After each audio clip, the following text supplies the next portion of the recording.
It's Ken Harbaugh. Before we get to the show, I just want to say thanks for watching. We are doing everything we can to keep the episodes on this channel ad-free. We're able to do that because of our generous Patreon supporters.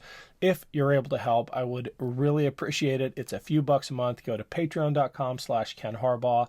Thanks. Here's the show. Tulsi Gabbard is someone who has met with war criminals, violated the Department of State's guidance, and secretly, clandestinely went to Syria and met with Assad, who gassed and attacked his own people with chemical weapons. She's considered to be essentially, by most assessments, a Russian asset, and would be the most Is that how you consider her? Is that what you consider her? Oh, yes. There's no question. I consider her someone who is likely a Russian asset, who would be as the DNI responsible for managing our entire intelligence community, hold all of our most significant intelligence information and secrets, and essentially would be a direct line to our enemies. And so the irresponsibility of these appointments. Welcome to the Ken Harbaugh Show. I'm incredibly honored to have Sue Gordon on today. She spent over 25 years at the CIA and served as the Deputy Director of National Intelligence under Donald Trump. Sue, Debbie Wasserman Schultz just came right out and described Tulsi Gabbard as a Russian asset. That is coming from a very partisan place, understandably, given Representative Wasserman Schultz's position, but you had a unimpeachable, no pun intended, reputation for nonpartisanship throughout your career. You even served under former President-elect Trump. What is your assessment of the risk posed by appointing someone like Tulsi Gabbard to run our entire intelligence establishment? Yeah, so what I like to say is the politics of this are settled, right? The American people, in a free and fair election, chose who they wanted to be president. But I understand where Debbie came from with the comments, and that is when you repeat what we know to be Russian propaganda, especially in a world where there's so much out there that says that the Russians and the Chinese and the Iranians are trying to shape our information environment. I get where you can say you are acting as a Russian agent, but let me not, I've never met her. And so I wouldn't be casual with assigning a motivation. So let's just talk about Tulsi Gabbard as the Director of National Intelligence. I get it that it's an arcane position, that it's hard to understand. So let me see if I can share really briefly what the job is. The job is to be the president's principal advisor on intelligence. And what that means is, and this is really hard to do, you have to not care what they want to hear. Wow. And you have to tell them ruthlessly what you see, right? That's what you're doing. I'm not going to use the word truth. You're just saying, this is what is, not what I prefer. This is what I see. And we've developed sources, and this is how we know, and this is how we have confidence in it. And that's that principal advisor role. Loyalty that says, I know what he wants to do, is counterproductive in this role. I've had previous presidents say, Sue, you're depressing because you steal my decision space. And that's right. If we're telling you something that causes you to think differently about a decision, then we did our job. And so I think on that first one, a loyal pick, in particularly this job that is not a policy job, certainly intelligence supports policy making, but loyalty in this position can actually be the worst thing that a president needs, because this is going to be the only voice that is going to tell you things harshly. And it requires you to actually understand intelligence, because intelligence is weird. Like sometimes you can have intelligence that looks perfect and makes you want to say it's a slam dunk to invade Iraq, right? And other times it's really sketchy, but what you know about the corroboration and the sources say, no, I think that this one is actually indicative. So those two things, ruthless attention to what is, not what somebody wants, and understanding the nuance of intelligence, I think is really important in the DNI. So that's one. The second job is you are responsible for all information sharing agreements with allies and partners and with the private sector. With our allies and partners, and allies and partners is actually, you know this, Ken, because you served. That is the great strength of America. We have friends. But they are making decisions when they choose to share their best information about whether we are going to protect their interest, not use it for ours, but can they trust us to protect their interests? And I think the past 10 to 15 years have not been kind on that, whether that's through unauthorized leaks or apparent agendas being offered. I think that our allies and partners are going to be looking to say, can we trust them? Are they the people that we want to throw our lots in with? I was actually really surprised that we were able to put together the coalition with Ukraine after the Afghanistan pullout, because I think that, on top of some other things, damaged our reputations. But I tell you, Ken, they're watching. And so now what they're watching is someone, by her own words, not my assessment, like I'm not making any assessment, by her words, has espoused views that we know are not true when it comes to Syria use of chemical weapons, that are not true when it comes to the situation on the ground in Ukraine. And so they're saying, well, what's the deal? Right? Is there an agenda at work? And so to me, that sharing relationship is really something that has to be monitored. The third thing is they're responsible for setting the intelligence community's budget, the whole of it. $80 billion, 18 agencies. The budget goes through the DNI. The choices you make are the ones that says, where do we need to go to have the information we need to provide decision makers with advantage? And brief digression, all this conversation about blowing up the bureaucracy and waste, I agree. I don't think there's anyone who's been in my position that doesn't say the government's too slow. We're carrying too much of our past with it. We're not making all the decisions we need to make in order to be able to move forward with alacrity, organized the way we need to. But you can't get there if you don't know what you're trying to achieve. In other words, the only way to cut things is to say, here's the vision I have for what we need. And who's going to set that? It's the DNI. Yeah. You can say, well, the president sets it. Really? The president isn't going to understand what needs to be done in order to achieve our objectives. So I think the problem with Colonel Gabbard is, I don't know how in any of those domains she's performant at a time that the world's on fire. Clarity is more necessary. Spying is harder. Advantage is more elusive. You need a pro's pro. So pick someone who can do those three jobs, and I think you're going to be in better stead. I want to talk about her gross lack of qualifications across all three of these domains, especially the lack of confidence our allies will have in her. But I want to go back to something you said, describing this as not a policy job. Can you expound on that a little bit for this audience and drive home this point that intelligence should inform policy, whereas the Trump administration seems to have an idea of where it wants to go and is insisting on fact sets shaping themselves to that direction? Yeah, so I think one of the reasons why I love intelligence, right? Because all you have to do is work harder to see more. And then there's just a wonderful craft that allows you to deal with what is fundamentally uncertain information and to present it in a manner that allows a decision maker to use it. That's all it is. It's why this suggestion that people in national security can only work for one president and all need to be removed is just silliness in this domain, because we do the same thing for every president. We did the same thing for former President Trump in his first administration. We took what he wanted to do and we tried to put in front of him the insight that allowed him to make better decisions. So that's all it is. It's that every single day.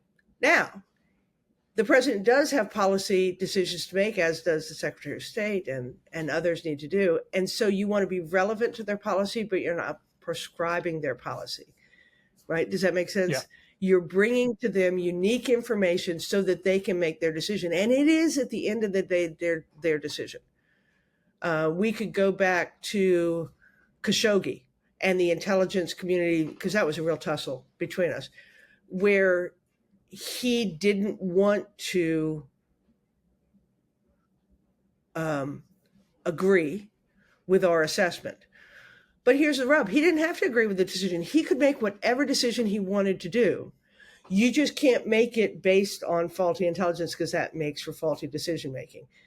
And I mentioned when we first started Iraq WMD. So let's go back to that time and say, well, how does this happen badly? Let me give you an example of how it happens badly. 9/11 was the worst. It's certainly the worst day in America. But if you're in the intelligence community, there was no worse day. We failed. We failed at the one thing that we couldn't fail at, and we did. So we are I'll use the word heartbroken, because that's how strongly we feel about serving our country. And man, that's hard. And we didn't have enough. We knew the light was blinking red, but we couldn't tell you where it was. And so we come out of that as a community just absolutely committed to be better, right? And we're more. Jump forward to Iraq WMD, and it was a pick'em.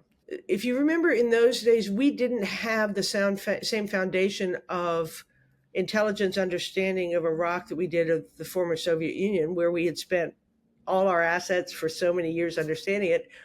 We're still new at understanding it, and we have light intelligence, and we're being asked, as always, to make a call. And if you read our reporting, you can say it's a pick'em of whether he has them or not. But when it comes down to we knew what the White House wanted to do. They wanted to avenge that loss. And at some point, we want to serve, and we didn't want to say, I don't know, right? And that is, in fact, what we didn't know. And we just leaned 51% into that call, in part because that was what was wanted to do. And we didn't serve well that day. Yeah. Tulsi Gabbard seems to epitomize this idea that you shape the facts to the policy, whether it's promoting conspiracy theories like the Ukrainian biolabs or parroting Russian propaganda about Syrian chemical weapons. Do you think she actually believes this? You said you haven't met her, so it's tough to ask, but you've been in this business for 25 years. Does this strike you as someone who is trying to please the people who control her destiny, or is she a true believer in this kind of stuff? So she was, during the time that she made most of these comments, she was a sitting member of Congress, right? I think she was on the Armed Services Committee. She was never on the Intel Committee, but she was on Armed Services Committee.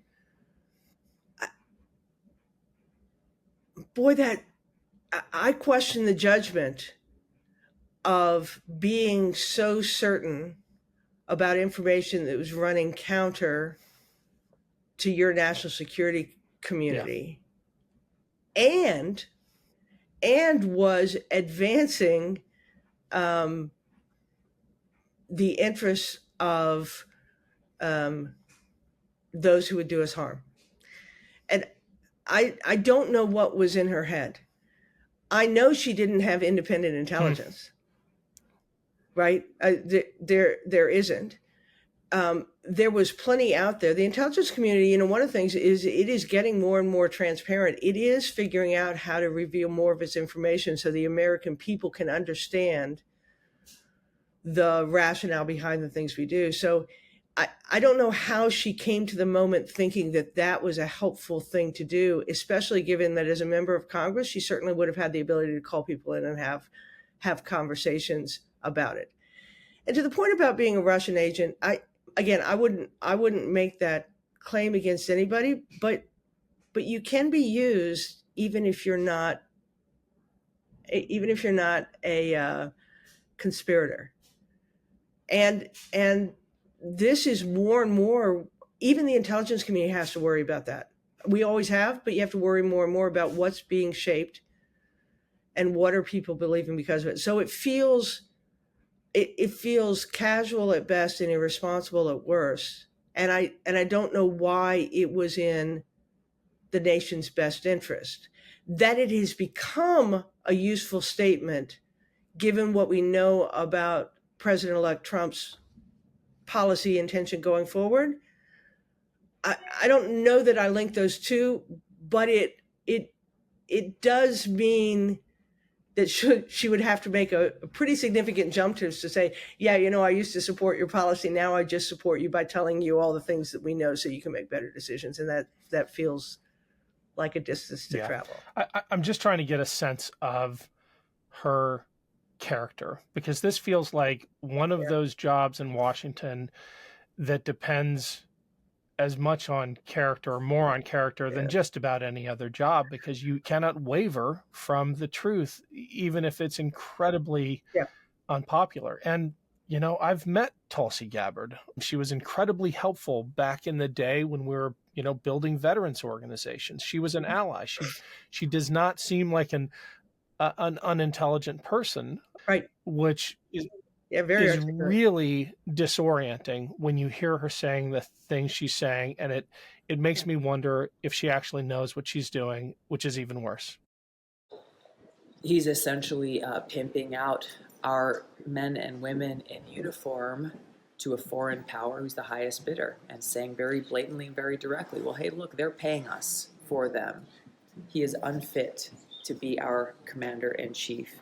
And what he is doing is dishonoring the service and the sacrifice that every single one of these service members is doing for our country, and the service and sacrifice that their loved ones and their family members go through.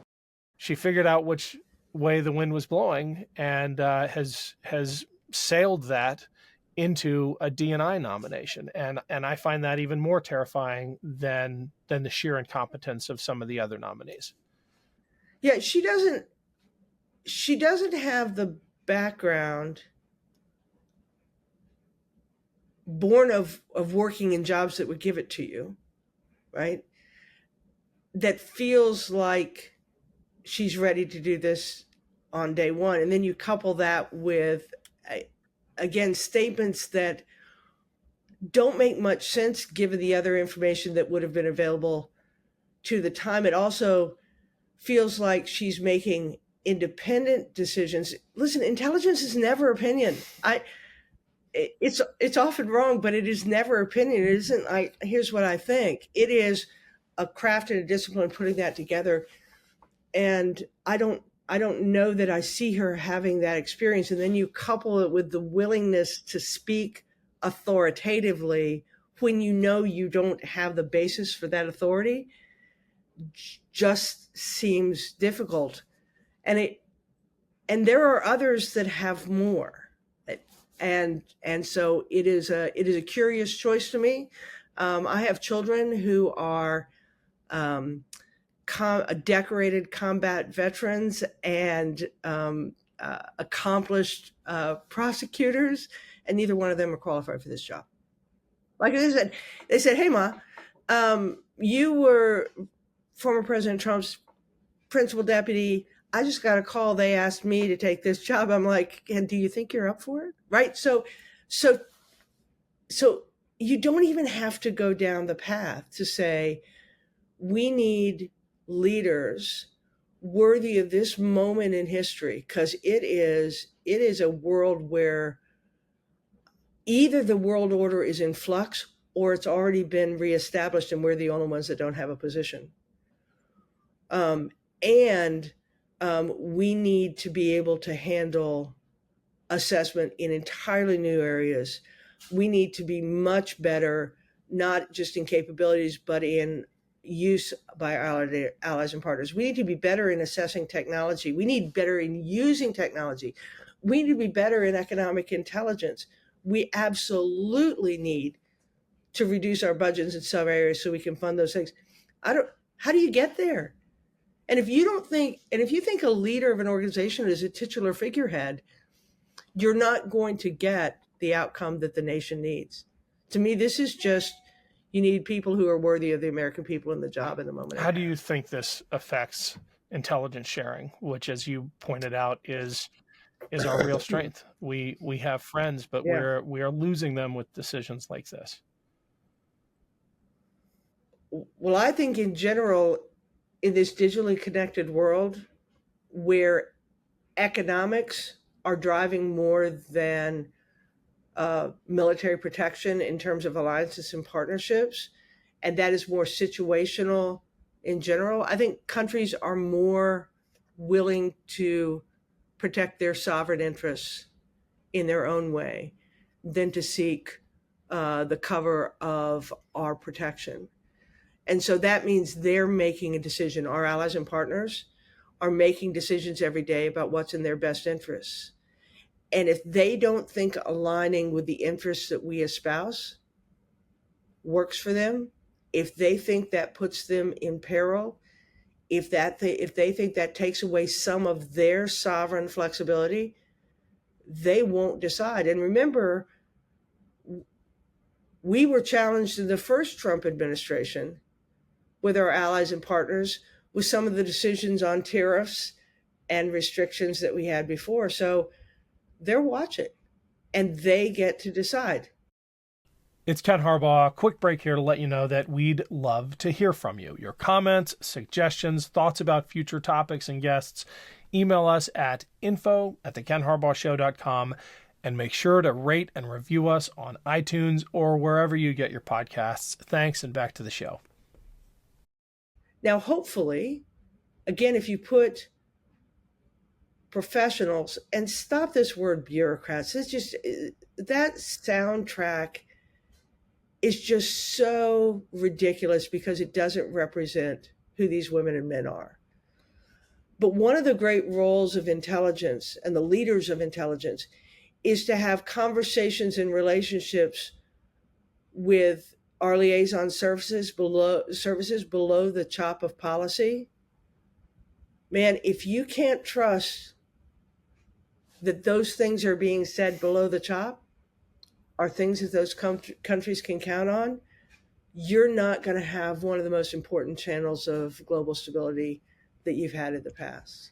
So these are real jobs. These aren't people taking government paychecks. These are people who put themselves at risk to do the nation's bidding. And you got to have, and that's true for our allies and partners too, because they're making it for their people. Yeah. Right? Our allies and partners serve with us when we serve. They go with us when we go. And because we have fewer and fewer troop deployments globally, we're relying on those who are close to the geographic locations where we need to have intel. So I think I'm with you, Ken, that of all the things that need to be protected, that's one of the most important roles, and you need someone who people are going to trust. And again, I'm not saying it based on the human. I'm saying it based on the statements that have been made. I'm not interpreting. I'm just. How do you think the Senate handles this? I mean, this is outside your domain, but I can't think of an analog to this. I mean, Bork doesn't compare. This is new territory for our advise and consent tradition. Yeah, I think it's hard. I think this is really going to put the Senate to the test because no one wants to say no to the president's nominees. They don't. He won the presidency. You want to let him have his team. On the other hand, it's a real job to do the advice and consent. And every once in a while, let's choose 10 people. You might have one in the past that the Senate would say no way. And that's where you get kind of this horse trading thing. Maybe he's throwing up Gates in order to get somebody else. You have so many that just the gentlemanly behavior is going to be hard. I would tell my Senate friends, and I know you guys, like I worked with you for years, you put me through my paces. Ron Wyden was not happy about the things that had been done in intel collection, and he made it clear during my confirmation hearing. I mean, this is This is the way it goes. So what I would hope is that the Senate will do their job because it's prescribed by the Constitution. Do it honestly, do it reasonably, do it respectfully. And I will hope that if that happens, we'll come out with a slate of leaders that are worthy of this moment. But it's hard because so many of the ones that he's nominated have these kind of challenges. Yeah, I hope so too. I hope the Senate lives up to its I think it's going to be hard for him. Constitutional obligations, its moral obligations, but the Senate has changed in the last 8 years. I guess we will see if it is indeed a check and balance or a rubber stamp. Yeah, I don't know. What I hope, when we have conversations like this, and I think one of the things that so worries me is these are important, serious times. And they do require people of craft and skill. And it has not been my experience that I have served with many, if any, bums. The idea of both bringing in people that don't know as much and simultaneously suggesting that you're going to clean out the people that do, for the American people, I would say this is not going to serve you well. Yeah. We have been graced with this wonderful geography that gives us abundance and distance that has given us peace. And I look as the future, that is not a guarantee. And I want people around that are going to be able to see it for what it is in those moments that are going to become hard, because the moments will become hard. They always do. Well, thank you, Sue, for your invaluable voice in this area. We'd love to check in with you again. I hope the circumstances are better next time. Yeah, you and I have only one side, and that's America. So let's go for it.